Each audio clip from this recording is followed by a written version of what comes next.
இப்போ நீட் எவ்வளவு சிக்கலான பிரச்சனையாக மாறுது. எளிமையாக இன்னும் ஏழைகளுக்கு நேர்மையான ஒரு முறைன்னு சொல்லிட்டு இருக்காங்க. 95% பேர் சில லட்சங்கள் முதல் பல லட்சங்கள் வரை கொடுத்து பல முறை கோச்சிங் சென்டர் மூலமாக அட்டன் பண்ணி அதன் மூலமாக செலக்ட் ஆகிறாங்க.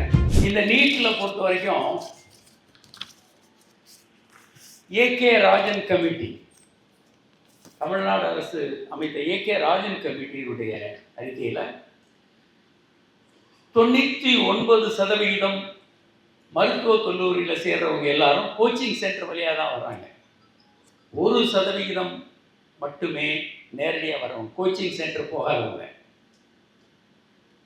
அடுத்ததாக 71% மேற்பட்டவர்கள், இந்த மெடிக்கல் காலேஜில் சேரக்கூடிய 71% மேலே, அதாவது 4 பேர் சேர்ந்தாங்கன்னா 3 பேர் ரிப்பீட்டடாக நீட் எழுதினவங்க, ஃபர்ஸ்ட் அட்டெம்ப்டில் வந்தவங்க இல்லை. அப்போ நீட் எவ்வளவு சிக்கலான பிரச்சனையாக மாறுது. எளிமையாக இன்னும் ஏழைகளுக்கு நேர்மையான ஒரு முறைன்னு சொல்லிட்டு இருக்காங்க. 95% பேர் சில லட்சங்கள் முதல் பல லட்சங்கள் வரை கொடுத்து பல முறை கோச்சிங் சென்டர் மூலமாக அட்டன் பண்ணி அதன் மூலமாக செலக்ட் ஆகிறாங்க. குறைந்தபட்சம் ஒரு முறையாவது கோச்சிங் சென்டர் மூலமாக தான் கோச் எடுத்து தான் அட்டன் ஆகிறாங்க. இது முழுமையான ஒரு ஏழை சாதாரண, முன்னெல்லாம் நாங்கள் சேரும்போதெல்லாம் இப்படி இல்லை. +2 மதிப்பெண்கள் அல்லது பியூசி மதிப்பெண்கள், அதை வச்சு நேரடியாக சேர்ந்துட முடியும். யாரும் ஒரு சாதாரண மனிதர்கள் அதில் சேர முடியும். இன்றைக்கி அப்படி கோச்சிங் எடுக்காமல் யாருமே சேர முடியாது.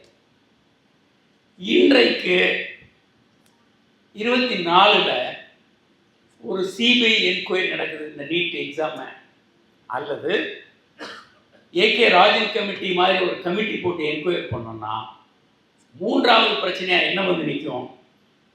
கிட்டத்தட்ட 50% இந்த வருடம் சேர்ந்தவர்கள் முறைகேடாக சேர்ந்தவர்களாக கண்டிப்பாக கண்டுபிடிக்கப்படுவாங்க. அவ்வளவு முறைகேடு இந்த வருடம் நீட் முழுமையான முறைகேடு.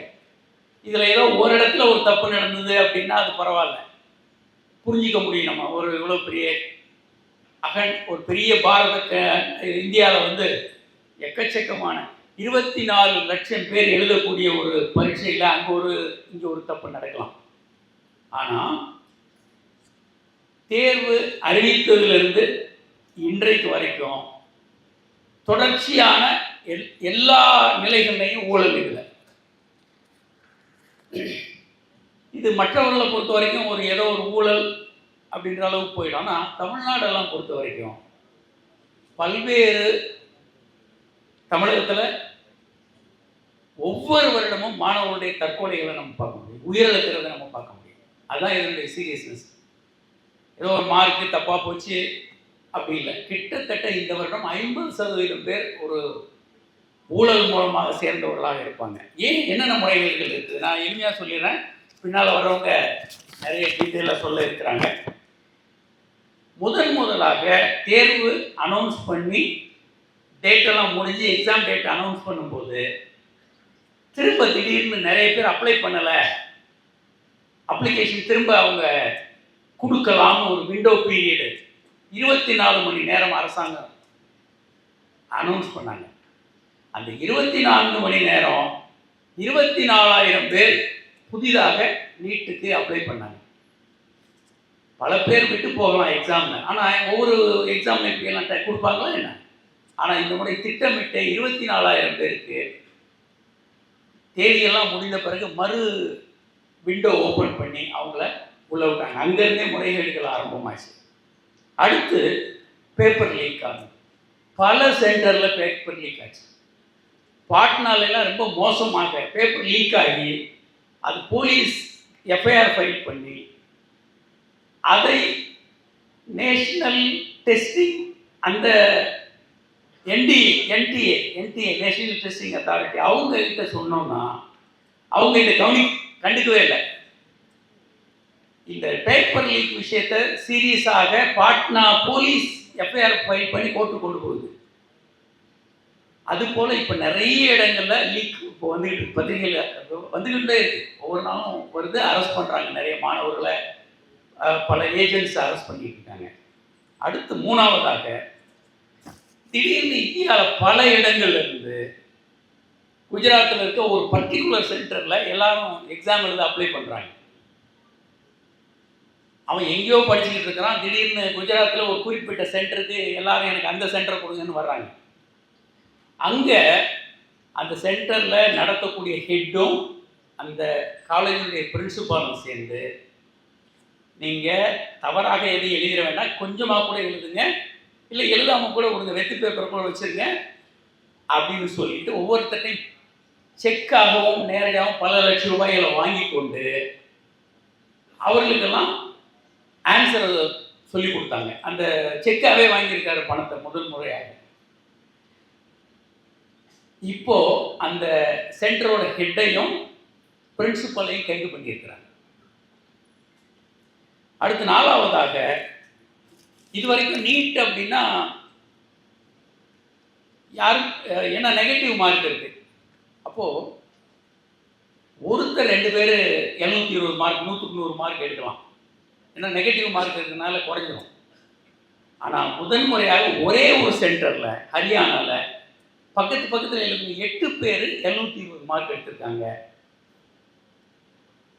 முழுமையாக 720 மார்க் 100க்கு 100 மார்க் வாங்கினவருடைய மொத்த எண்ணிக்கை இந்த வருடம் மட்டும், இதுவரைக்கும் வரலாற்றிலே அப்படி இல்லை, கிட்டத்தட்ட 67 பேர் 720 மார்க் வாங்கியிருக்காங்க. அடுத்ததாக கிரேஸ் மார்க்னு ஒன்று கொடுத்து அதுதான் மாட்டினாங்க.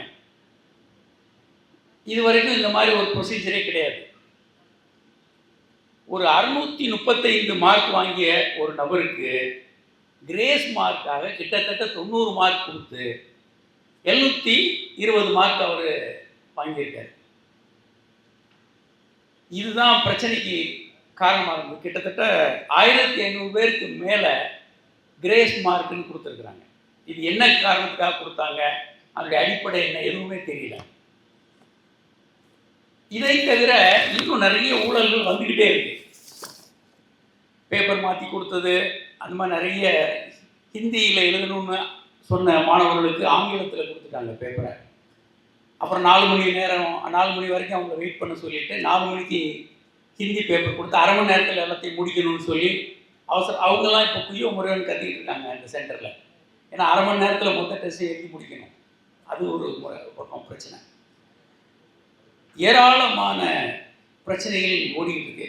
இன்னும் தனித்தனி இண்டிவிஜுவல் பிரச்சனைகள் வந்துட்டு இருக்கு. ஒருத்தர் 20 மார்க் தான் வாங்கியிருக்காரு பயாலஜியில், நீட்டில் 720 மார்க் 100க்கு 100 மார்க் வாங்கியிருக்காரு.